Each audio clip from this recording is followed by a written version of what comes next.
हे माता, अपने इस अभागे पुत्र को क्षमा कर देना माता। मैं वो करने जा रहा हूं जो आज तक किसी पुत्र ने नहीं किया होगा, और ईश्वर ना करे कि आज के उपरांत किसी पुत्र को करना पड़ जाए। क्षमा माते, क्षमा माते।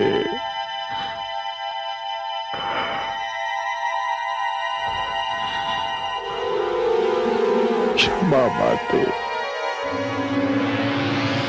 क्षमा माते, क्षमा,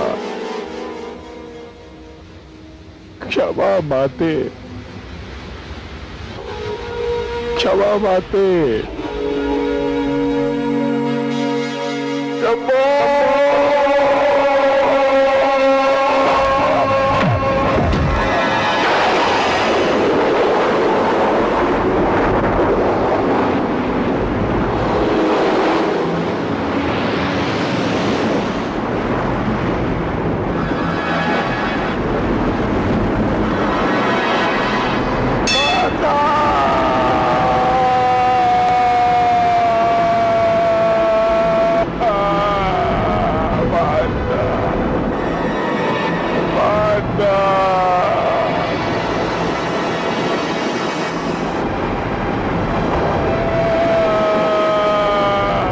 जुग जुग जियो मेरे पुत्र, जुग जुग जियो।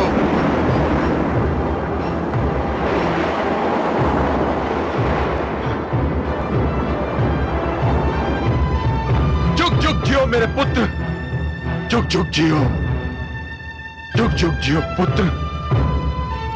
मुझे तुम पर गर्व है पुत्र, तुमने आज्ञाकारिता का इतिहास रचा है। मैं बहुत प्रसन्न हूं, अत्यंत प्रसन्न हूं। इस आज्ञाकारिता के पुरस्कार के रूप में आज तुम मुझसे कुछ भी मांग सकते हो, कुछ भी मांग लो पुत्र, जो चाहे मांग लो। मैं आज तुम्हें हर वो वस्तु दूंगा जिसका देना मेरे वश में है। मांग लो पुत्र, मांग लो।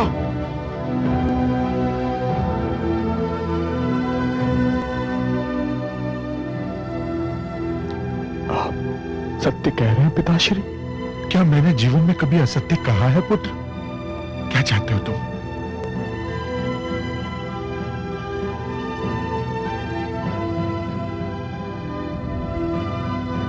अपनी प्रिय माता का जीवित शरीर।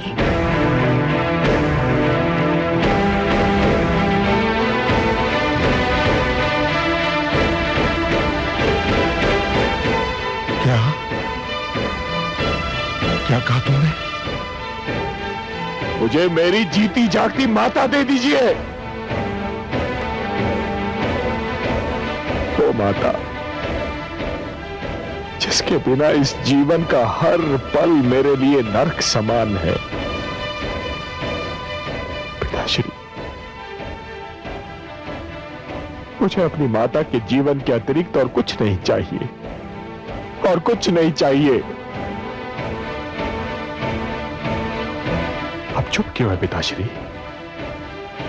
मैंने आपको आदेश पालन का वचन देने में एक क्षण का भी संकोच नहीं किया था। आप अपना वर देने में इतना संकोच क्यों कर रहे हैं? मैं संकोच नहीं कर रहा हूं पुत्र, परंतु सत्य तो यही है कि मैं इस वरदान के लिए तैयार नहीं था। मुझे समझने में देर लग रही थी पुत्र। तुमने मेरी आज्ञा का पालन किया और मुझे यह भी नहीं पूछा कि आज्ञा क्या है, तो फिर मुझे भी यह पूछने का अधिकार नहीं था कि वर का वचन देने से पहले ये पूछ सकता कि तुम क्या मांगोगे।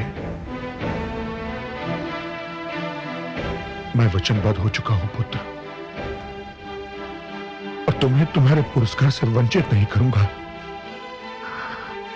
नहीं करूंगा।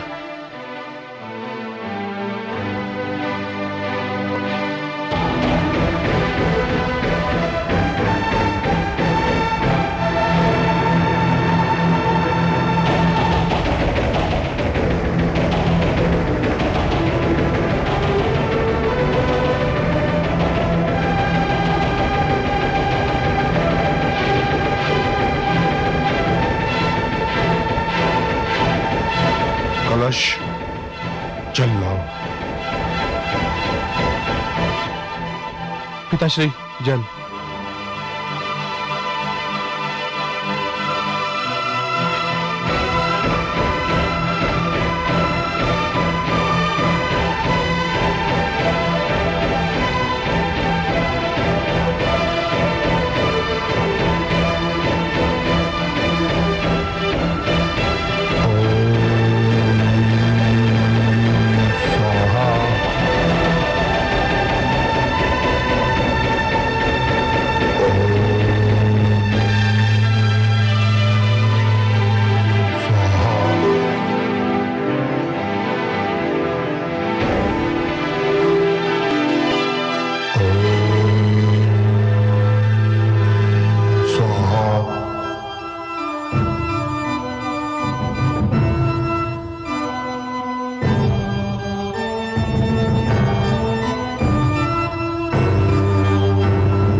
माते,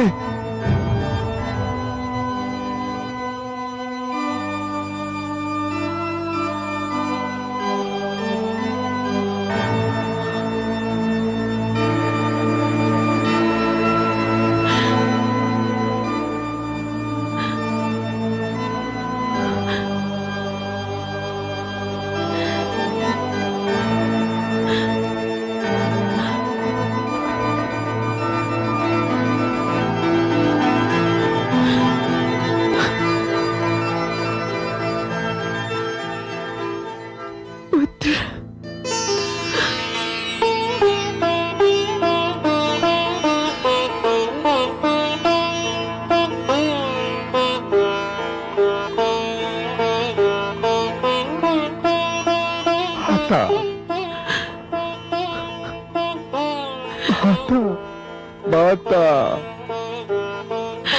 माता, पुत्र, मेरा माता, पुत्र, हे माता,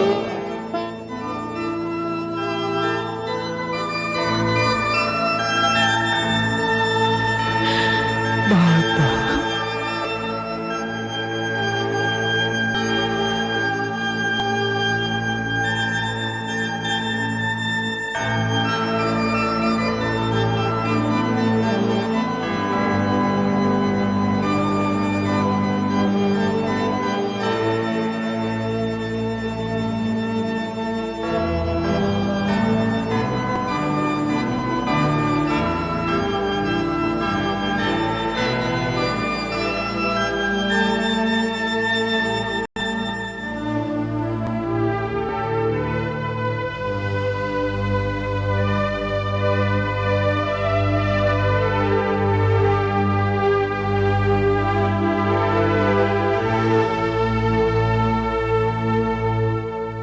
जब व्यक्ति महान बनने लगते हैं तो ऊंचाइयों को छूने लगते हैं।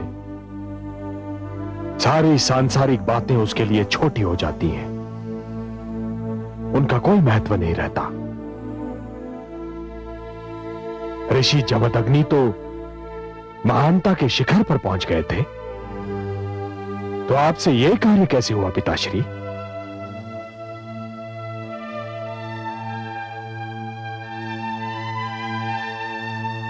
तुम्हारी माता उस दुष्ट सहस्रार्जुन से मिलने गई थी। आने में उसे विलंब हुआ। जब मेरी नित्य की पूजा का समय भी समाप्त हो गया, तब धैर्य ने मेरा साथ छोड़ दिया। और मुझे तुम्हारी माता के चरित्र पर संदेह होने लगा। जब आप जैसे गुरु, आचार्य और शास्त्रज्ञ अपनी पत्नी के चरित्र पर केवल इसलिए संदेह करने लगे कि वो केवल कुछ समय के लिए आपकी दृष्टि से ओझल हो गई थी, तो फिर साधारण पति पत्नी के बीच परस्पर सम्मान और विश्वास कभी प्रस्थापित नहीं हो पाएगा पिताश्री। तो क्या मेरा संदेह निराधार था? सर्वथा निराधार।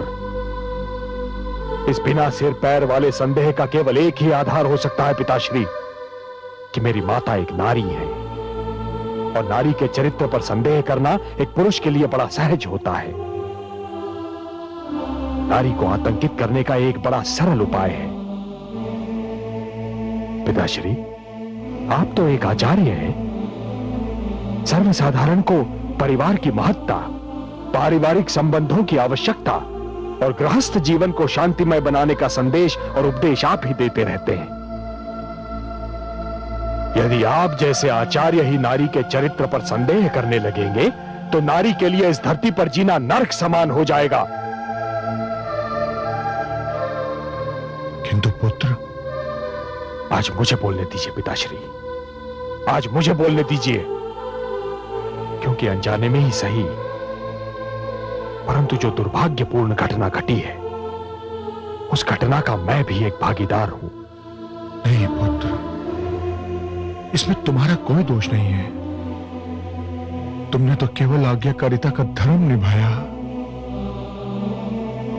आज्ञाकारिता हो या अपने पिता की आज्ञा का पालन करने का धर्म, फिर भी पिताश्री, किसी भी पुत्र को यह अधिकार कभी नहीं मिलना चाहिए कि वो अपने पिता की आज्ञा का पालन करने के लिए अपनी माता पर ही हाथ उठाए। मैंने आपका आदेश जाने बिना आपको वचन देने की भारी भूल की है। संदेह ने मेरी आंखों पर पट्टी बांधी थी पुत्र।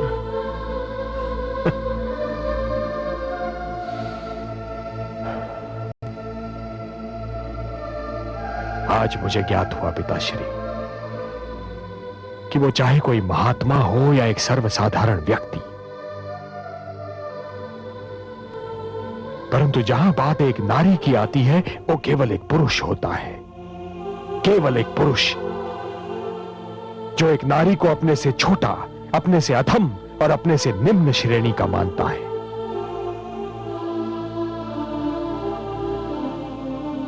अब भूल गए पिताश्री कि मेरी माता ने आपके लिए क्या क्या किया। वो एक राजकन्या थी। राजभवन के ऐश्वर्य में उनका जन्म और पालन पोषण हुआ था, परंतु केवल आपके प्रेम के कारण उन्होंने एक ऋषि की कुटिया को अपना घर संसार बना लिया। उस प्रेम, उस त्याग और उस स्नेह का यही पुरस्कार मिलना था उन्हें? नहीं पिताश्री, नहीं। यह अन्याय केवल मेरी माता के साथ नहीं हुआ है। यह अन्याय तो समस्त नारी जाति के साथ हुआ है। घोर अन्याय, अक्षम्य अन्याय। शंभो शंभो शंभो।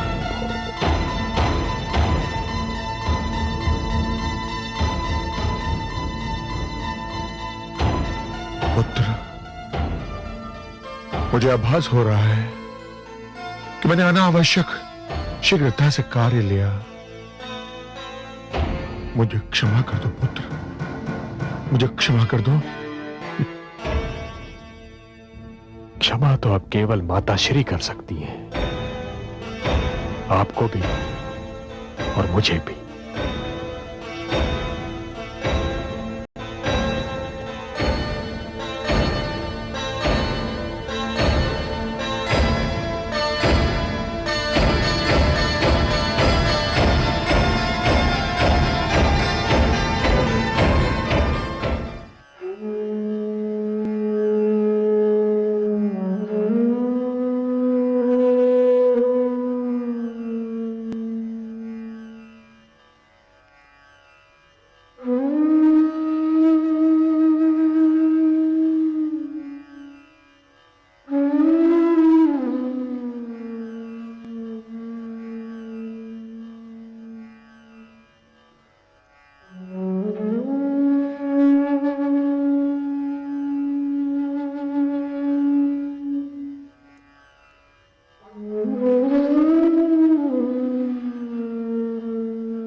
जो कुछ भी हुआ उसे भूलने और भुलाने के लिए क्षमा का शब्द बहुत छोटा, बहुत दुर्बल साधन है देवी।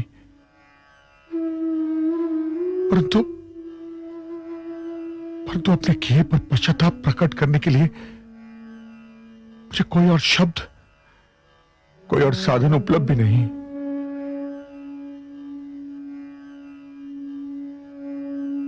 मुझे क्षमा कर दीजिए देवी, मुझे क्षमा कर दीजिए।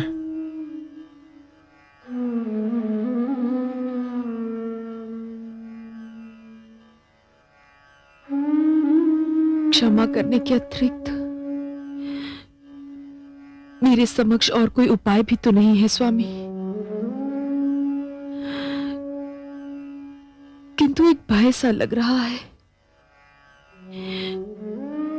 एक चिंता मेरा पीछा नहीं छोड़ रही स्वामी। क्या? जिस दुर्भाग्यपूर्ण परंपरा की नींव आज पड़ गई है, कहीं आने वाले युगों में वो स्त्री पर अत्याचार का बहाना न बन जाए। इसीलिए तो क्षमा याचना कर रहा हूं रेणुका। आपकी क्षमा का स्मरण तो केवल उनको रहेगा स्वामी, जिनके पास बुद्धि होगी, विवेक होगा और जो शिक्षित होंगे। किंतु जिनके पास ये सारे गुण नहीं होंगे स्वामी, उन्हें तो यही स्मरण रहेगा कि पत्नी के चरित्र पर भी संदेह किया जा सकता है और संदेह के कारण उसे दंड भी दिया जा सकता है। मैं भगवान से प्रार्थना करूंगा, जो पल बीत चुका है वो हमारे और किसी के भी जीवन में कभी ना आए। जो भूल हो चुकी है वो भूल और कोई कभी ना दोहराए। इस प्रार्थना और आपसे क्षमा मांगने के अतिरिक्त मैं और कुछ कर भी नहीं सकता। आप क्या सोच रही हैं?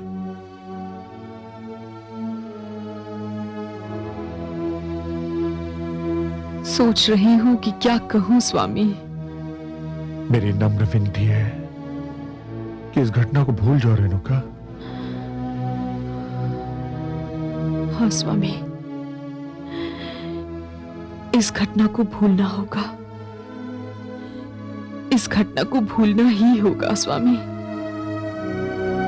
इसलिए नहीं कि आप मेरे पति हैं और मैं आपकी पत्नी, इसलिए कि मैं 5 पुत्रों की माता भी हूं। उनकी शिक्षा और उनके मार्गदर्शन का भार प्रकृति ने हमें सौंपा है,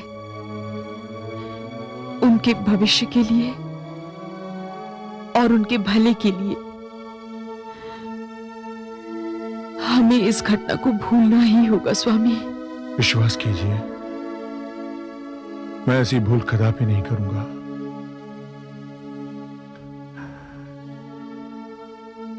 देवी जैसी पत्नी के चरित्र पर संदेह करने का अपराध का दंड मुझे मिल चुका है और मुझे मिलता ही रहेगा।